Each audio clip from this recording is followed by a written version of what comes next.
Sí, sí, estoy acá. No, la pregunta era que usted había dado el ejemplo del hotel con la empresa de viajes y había dicho que si la medida era unilateralmente, si el hotel decidía no Ah, dar más servicio sí, y si correspondía o no que yo, digamos, el damnificado pueda hacer algo.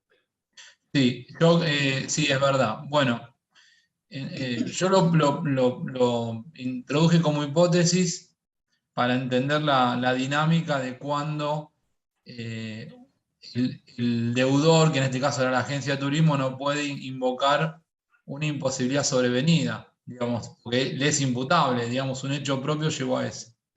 Es cierto que aplicando la normativa de consumo a ese caso, podría quizás, lo voy a poner en potencial, podría llegarse a la conclusión de que de todas maneras los dueños del hotel son responsables porque la ley de la 24240, que es la ley de defensa del consumidor, establece la responsabilidad es de toda la cadena de comercialización, ¿sí? Entonces, siguiendo esa línea, uno podría decir que más allá de las acciones de repetición que después podría ejercer eh, el titular del alojamiento contra la agencia de turismo, quizás aplicando la normativa de consumo, también estaría obligado a resarcir o a brindar el alojamiento. Eso es cierto, ¿sí? Eh, otra, otra cuestión que yo quería agregar, digamos, en relación a esto que estamos hablando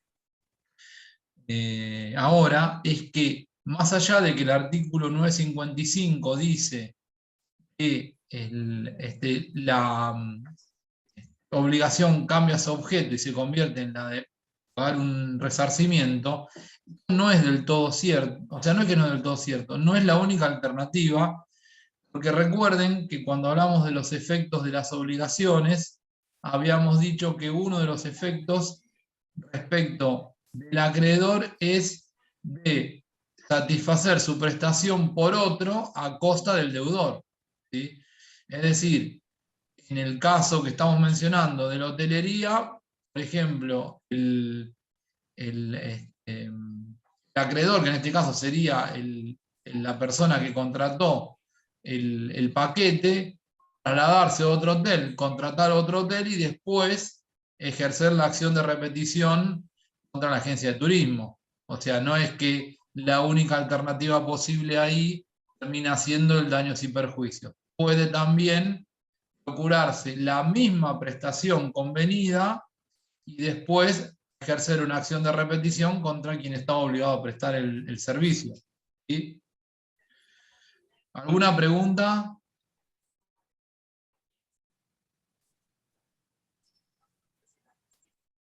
No. Profe. Sí. Yo, profe.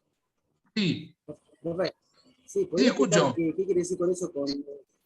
Sí, ¿podría explicar qué quiere decir con eso de acción de repetición? Pero nunca entendí qué quiere decir. Ah, bueno, pensé que lo sabían, perdón. La acción de repetición,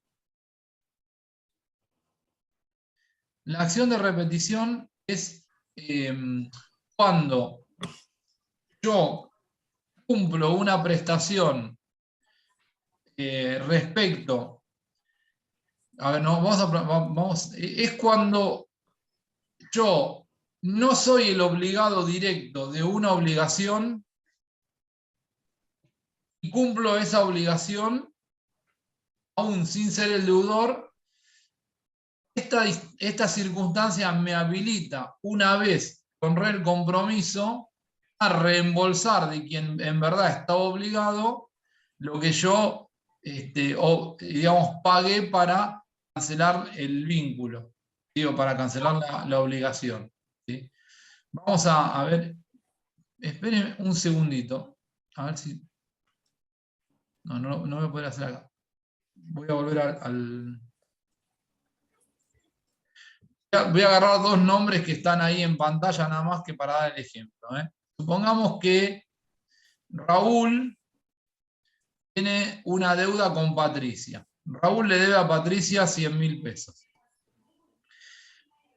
no va a pagar Raúl, o no puede pagar, o no quiere pagar, y yo decido pagarle a Patricia los 100.000 pesos que Raúl le debía. ¿Sí? Y al final estoy pensando que no vamos a terminar de ver por subrogación hoy, pero bueno, no importa. Les prometo que arrancamos con eso en la clase que viene. Cuando yo pago la obligación, esos 100.000 pesos que le debía a Patricia, Patricia queda liberada. ¿Sí? Ya obtuvo la satisfacción de su crédito. Pero los derechos que tenía Patricia contra Raúl, ahora me los adjudico yo. Y ejerzo el derecho a reembolsarme de Raúl lo que Raúl le debía pagar a Patricia y que yo pagué en su reemplazo. ¿Sí? Este reembolso que yo puedo ejercer es lo que se denomina acción de repetición. ¿Sí? Sí, entendido. Pero la acción de repetición no es una acción en donde necesariamente deban intervenir tres partes, ¿sí?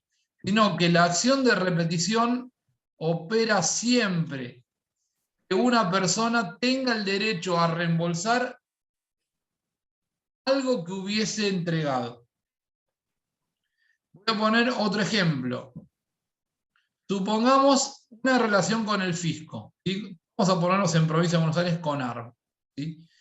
ARBA me demanda el pago de ingresos brutos por 500.000 pesos. ¿Sí? Yo pago a ARBA en concepto de ingresos brutos los 500.000 pesos que me reclama, pero resulta que después de haber hecho los estados contables correspondientes, detecto que en verdad lo que yo debía pagarle eran 300, no 500. ¿Sí? Esos 200 que yo pagué de más, ¿sí? Los puedo reembolsar de ARBA. ¿A través de qué acción? Una acción de repetición. ¿Sí? La acción de repetición siempre engendra el derecho para la persona que pagó de reembolsarse aquello que hubiese desembolsado. ¿Sí?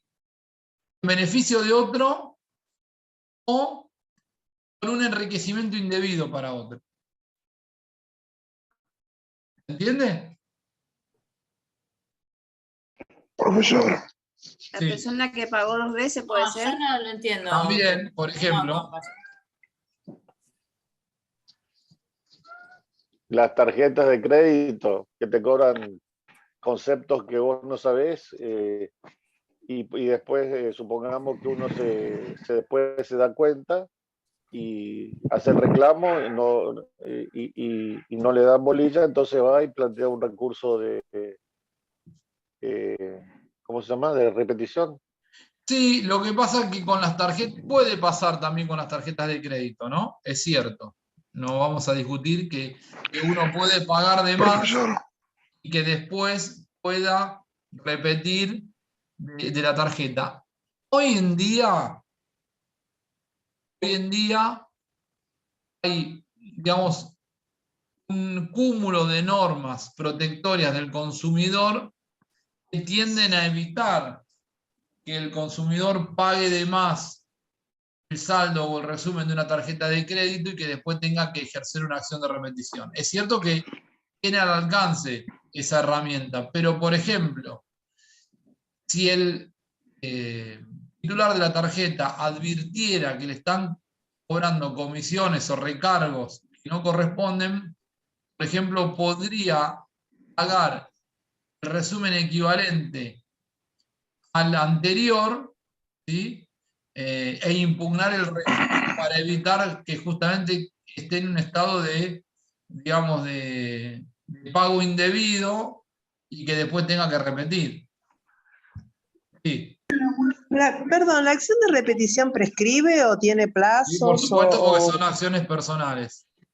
Oh, gracias. Las únicas acciones que no prescriben son las acciones reales en materia de derechos reales y los delitos de lesa humanidad. Las acciones como regla y sobre todo en el ámbito del derecho privado y dentro del derecho privado las obligaciones tienen un plazo de prescripción, y les digo, bastante breve en el nuevo código. El plazo máximo de prescripción que contempla nuestro ordenamiento es de 5 años hoy, ¿eh? Gracias. Sí, ¿quién quería decir algo? Profesor, yo, Raúl, Raúl. escúcheme con respecto a la deuda de las patentes en la provincia. Cuando uno saca un libre deuda, te figura, un ejemplo, 5 o 10 años de deuda, pero uno tiene el comprobante y el sello del banco. Raúl, te hago una pregunta con todo respeto. ¿Vos me estás haciendo esto por un problema personal tuyo? No. Porque si es así, te pido que me escribas Trabajé. después, porque si no, se nos van los pocos minutos de clase que nos quedan.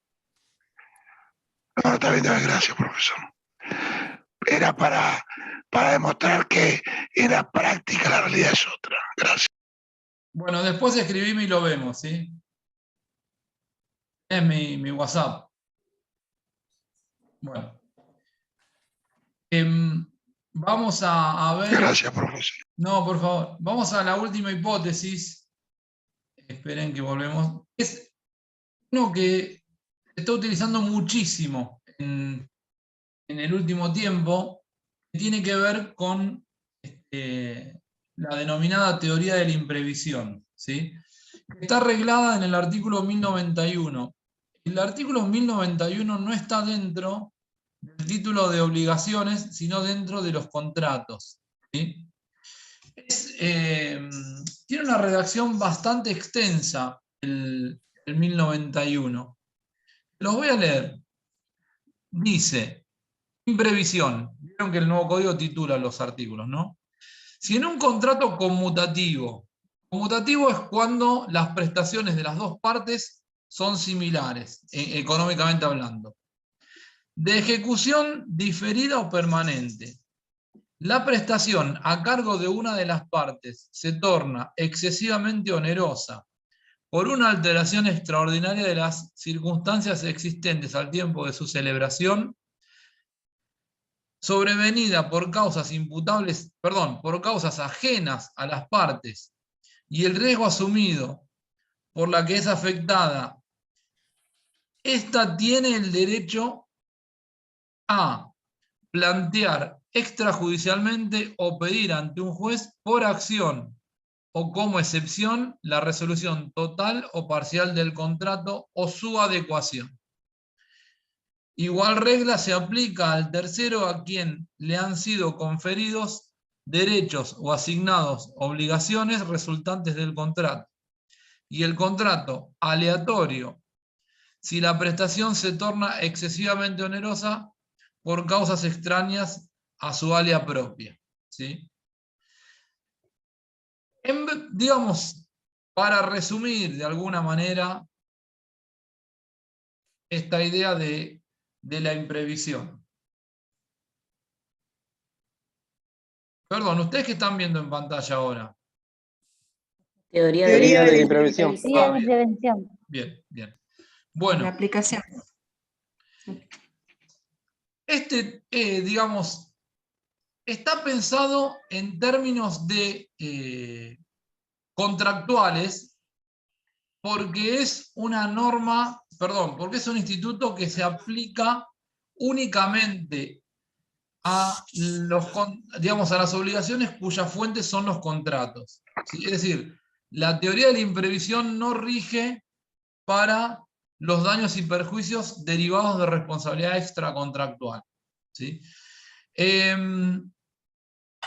¿Qué es lo determinante para que opere la imposibilidad de cumplimiento?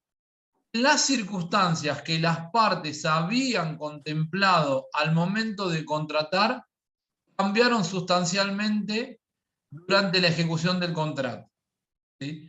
¿Y por qué digo esto?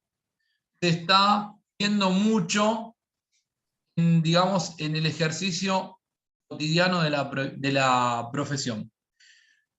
Porque en digamos, en aquellos casos en los que se empiezan a producir procesos inflacionarios, la depreciación que empiezan a sufrir los bienes y servicios hacen que cuando yo compro, por ejemplo, un producto que voy a pagar a lo largo de un tiempo prolongado, implique que el ajuste del valor del producto modifique las prestaciones o las cuotas que yo vengo asumiendo para cancelar el precio definitivo, ¿sí? ¿Dónde lo vamos a ver con mayor claridad esto? En la compra de automotores y en la compra de viviendas, ¿sí? Sobre todo porque en nuestro país tenemos una ley que se sancionó, tenemos dos leyes en realidad, o tenemos un decreto y una ley. Un decreto, el decreto 214 del año 2002, que permite la venta de rodados, entre otros insumos, ¿no? Pero otros bienes, perdón, rodados y viviendas bajo lo que se denomina UVA, ¿sí? Que son la unidad de variación salarial. Entonces, ¿cuál es el problema? Se va ajustando el valor de la cuota en función de las variaciones salariales que se van estableciendo desde el Estado Nacional, ¿sí? Pero conjuntamente con esto tenemos otra modalidad de prestaciones que son las UBIs, ¿sí? Que son las unidades de variación inflacionaria, donde no se aplica para la variación del valor del producto y que esto repercute después en el ajuste de las cuotas, la variación salarial, sino ¿qué otro índice? El de la construcción.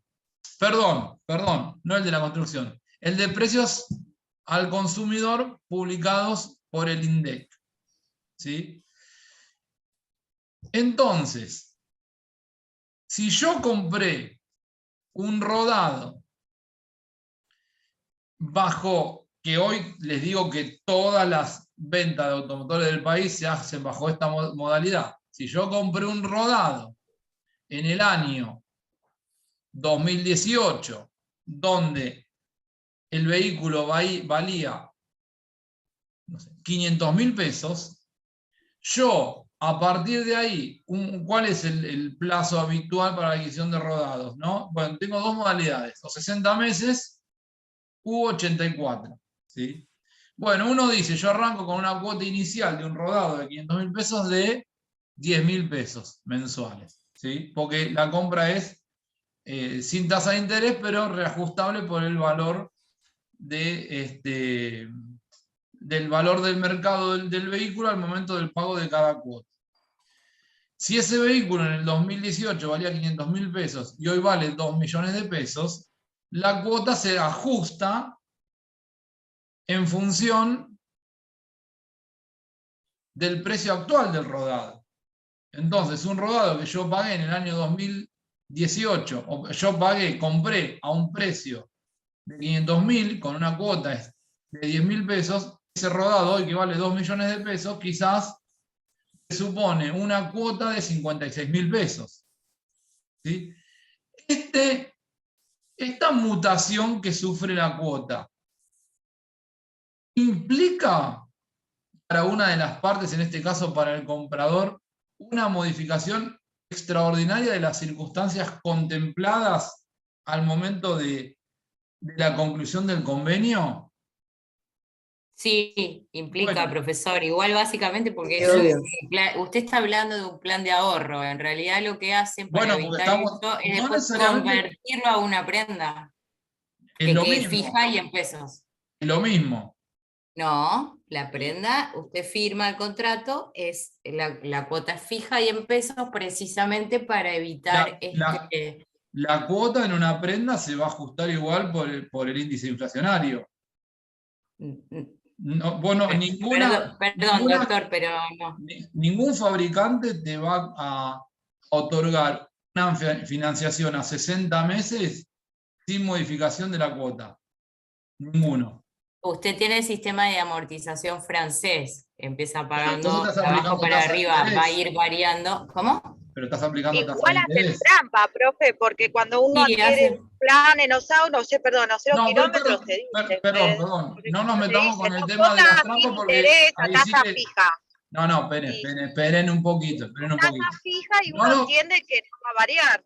Chicos, Igual lo está dando como ejemplo, o sea, chicos no, y no chicas, está chicos y afirmando. chicas, no nos metamos en el tema de las chicanas de los concesionarios porque vamos a tener tantos ejemplos como personas conectadas. ¿Sí? Y busquemos otro ejemplo por ahí mejor. Porque... Enfoques legales, pero lo que sí quiero decir, ningún fabricante, estamos hablando de vehículos, ¿no? Ningún fabricante financia 60 meses, estamos hablando de una prenda, con, digamos, interés cero y con precio de amortización cero. Se aplica o te conceden un préstamo y se aplica una tasa de interés, o te venden sin tasa de interés, pero ajustable de acuerdo. Como quebranto. Bueno, ¿qué es peor? ¿O cuál es lo menos gravoso? ¿La tasa de interés o el ajuste por variación de precio? ¿La tasa de interés puede ser? La tasa de interés, porque No, el ajuste. generalmente va a ser siempre más baja, porque sobre todo cuando es terminal, tiene una tasa diferencial respecto de el resto de entidades financieras que financian ese tipo de vehículos. Pero bueno, para el ejemplo suyo... ¿Sabés cuál es el problema con eso? Vos arrancás con una cuota más alta. Entonces, claro, por bueno, eso, claro, arranca, entonces, la cuota va disminuyendo hacia el final del crédito, digamos. Porque, son 24 meses, usted sí, arranca pagando 50 y termina pagando 40. Está bien, pero ¿cuál es la expectativa de la persona que arranca con una cuota baja? Los procesos inflacionarios no terminen dañando. Lo perjudican, sí, claro. Ese es, digamos. Sí. Lo vimos, profe, disculpe, lo vimos con los créditos UBA, que empezaron a pagar nada por una casa y se infló el precio. Pero te voy a decir una cosa, los créditos, bueno, yo, esto igual lo podemos utilizar ya a modo de cierre. Sí. Con las viviendas pasó lo mismo, es cierto. Pero es más gravosa la situación con los créditos UBI, por eso planteé la hipótesis entre créditos UBA y UBI. Es más gravosa con los UBI que con los UBA.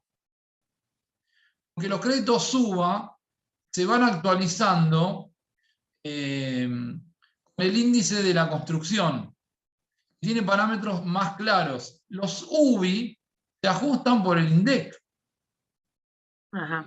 Entonces, el ejemplo que yo di de una persona que empezaba pagando una cuota de 10.000 pesos en 2018, ahora está pagando 50, 50 y pico, es cierto. No es que planteé una hipótesis que se me vino a la mente ahora solo a título ejemplificativo. ¿Sí? Pero todo esto para explicar cómo funciona la teoría de la imprevisión. ¿Sí? Cuando la persona comenzó digamos, y hay otra variable que entra a jugar en esto. Si esto es aplicable a otro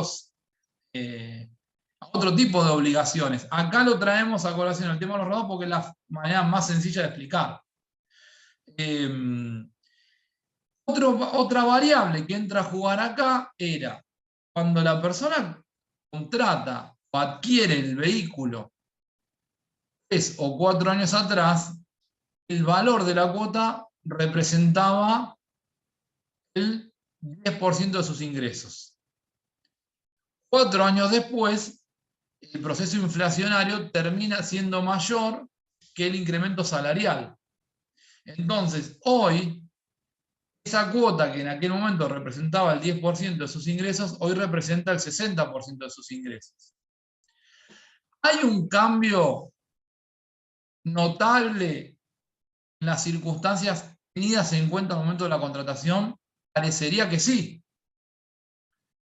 Porque en aquel momento la persona sabía que solo debía destinar el 10% de sus ingresos a pagar la cuota correspondiente a la adquisición del rodado y hoy necesita destinar más de la mitad de sus haberes. ¿Sí? Ahora bien, no es que no quiera escuchar, es que ya son las 10 y quiero por lo menos cerrar algunas ideas. Igual esto lo podemos debatir después en la clase que viene o incluso en el grupo WhatsApp. Ahora bien, ¿qué puede hacer el afectado? Acá están los requisitos de los que venimos hablando. ¿Qué puede hacer el afectado cuando se produce esta alteración extraordinaria de las circunstancias tenidas en cuenta al momento de la contratación? Puede pedir la resolución total o parcial o la adecuación, que esta es la gran novedad del nuevo código, que ya no necesito llegar a poner fin al convenio como única herramienta posible, sino que puedo pedir la adecuación. Puedo pedir que se reajuste ese precio. ¿Sí? Y esto sirve porque es una manera de mantener vivo el contrato y no que todos los contratos terminen con una extinción. ¿Sí? Norma esta del 1091 que debe complementarse con el artículo 1711 del Código Civil y Comercial, que establece como una de las premisas en el ámbito de las obligaciones la adopción de aquellas medidas necesarias para evitar la consumación del daño. ¿Sí? Que es lo que hoy la doctrina y la jurisprudencia denominan la tutela preventiva del daño. ¿Sí? Es decir, reajusto las condiciones para evitar la consumación del daño. ¿Cuál sería la consumación del daño mayor para las partes acá? La finalización del contrato. Si yo logro reajustar las condiciones de contratación, aseguro que el comprador siga. Porque, perdón, ¿cuál es la consecuencia de la extinción de un convenio? Que las partes deben restituirse lo que mutuamente recibieron. El comprador debe restituir el rodado y el vendedor debe restituir el precio. Si yo reajusto las condiciones, mantengo el bien en poder del comprador y le aseguro al vendedor la satisfacción del precio. ¿Sí? Un reajuste, evidentemente, que debe ser equitativo, ¿no? que debe contemplar cierta razonabilidad para que ninguna de las partes quede afectada del todo. ¿Se entiende esto? Sí, se entiende. Bueno, ahora sí, perdón. Dejo de compartir. Después les voy a enviar un PowerPoint que usé para una charla que dimos sobre este tema en una fundación para que vean un poco qué viene diciendo la jurisprudencia sobre la teoría de la imprevisión y los créditos UVA y los créditos UBI. ¿Alguna pregunta? Y perdón si interrumpí en algún momento, no es que no quiera escuchar, ¿sí? Pero tenemos un tiempo acotado y digamos, yo quiero que se lleven ideas claras también, no que todo sea debate y que después de 2 horas nos quedemos solo en interrogantes y en ninguna certeza. Profe, ¿estas clases están en el campus o yo no las encuentro? Yo subí todas las clases. ¿Subió ya? Todas. La única que está en el 8. Está en el tema 8, Nati. Ok, dale. ¿Esta está incluida también? Vuelvo a revisar. No, esta la va a subir después. Estamos Esta grabando. también, yo necesito 3 o 4 días para poder subirlas a YouTube y después de ahí cargarlas en el campus, pero están siempre antes de comenzar la clase siguiente tienen subida la de la clase anterior. Ok. ¿Sí? Bueno, nos vemos entonces el martes que viene. Buenas noches, ¿Sí? profe. Buenas noches. Chao, Que tengan una Gracias. buena semana. Buenas noches. Chao. Buenas noches. Hasta luego.